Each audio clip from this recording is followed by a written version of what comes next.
L'interaction humain-machine, c'est quelque chose d'assez protéiforme, qui se mélange un peu entre l'ingénierie, mais qui emprunte beaucoup aussi au design. Enfin, il y a beaucoup de publications communes, et qui discute beaucoup avec les sciences cognitives notamment.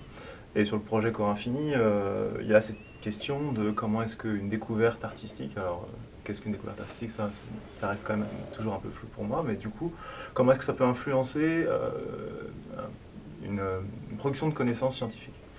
Et sous-entendu, en fait, moi c'est comme ça que j'ai compris la question, notamment en voyant les interviews avec Charles Lenné, avec des gens qui sont plutôt des sciences cognitives, des connaissances scientifiques dans le champ des sciences cognitives, de manière dominante un peu science expérimentale, plutôt positiviste.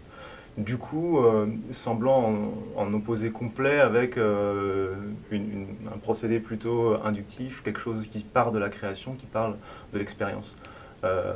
Et donc ce que j'ai fait, c'est que j'ai essayé de trouver un peu dans le panel des choses qui se font, parce que dans le domaine du design ou de l'interaction de machine, il y a cette idée de mettre des mots sur des méthodes particulières, même si c'est assez réducteur souvent, ce qui pourrait permettre un dialogue un peu riche et non réducteur entre un chercheur scientifique et quelqu'un qui ferait plutôt de la recherche en art. Et le parti pris, c'était de ne pas aller dans un débat épistémologique assez haut niveau, mais plutôt de rester sur la création d'une relation euh, entre ces deux personnes à partir de l'expérience, plutôt un partage d'expérience, quoi.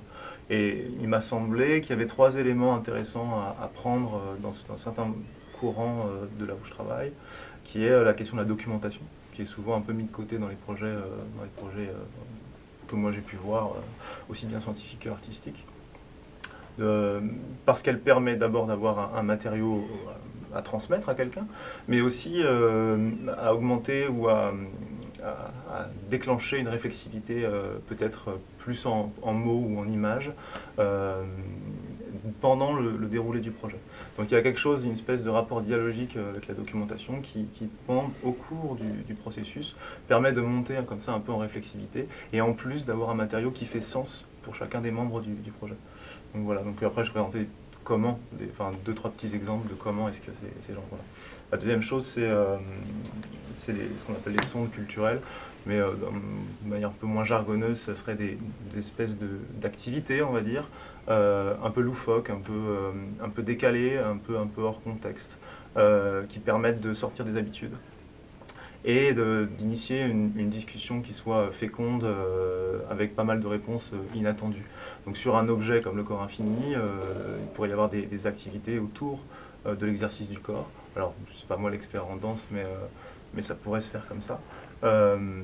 Qui pourrait amener quelque chose comme une discussion, une conversation entre un chercheur et un artiste sur ce rapport-là, sans forcément contaminer l'un par l'autre. Euh, et le troisième point, et c'est un peu dans la continuité, enfin ce que j'ai trouvé moi sur les sondes culturelles, souvent amenait à la création d'objets frontières sur ces binômes en fait. Et ce qu'ils appellent les objets frontières, c'est des objets, on va dire, à interprétation multiple, où on ne va pas contraindre une interprétation unique entre tous les parties, mais où chacun va pouvoir s'en servir. Alors un objet, c'est peut être une représentation concrète ou abstraite, et chacun va pouvoir s'en servir dans sa pratique au quotidien. Elle va garder son homogénéité, malgré tout elle va être modulaire, et on va pouvoir comme ça articuler des champs complètement différents.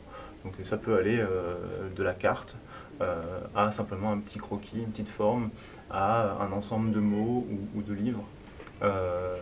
Et pousser plus loin, je pense que ça peut donner certaines choses. Je pense qu'un objet ou une série d'objets permettant des exercices au sol, par exemple, en corporel, qui peuvent à la suite peut-être pour le scientifique devenir quelque chose comme un élément de protocole parce que ça l'intéresse dans son attitude, dans son travail sur la posture, peuvent être considérés comme des objets frontières, je pense. Enfin, c'est des choses comme ça.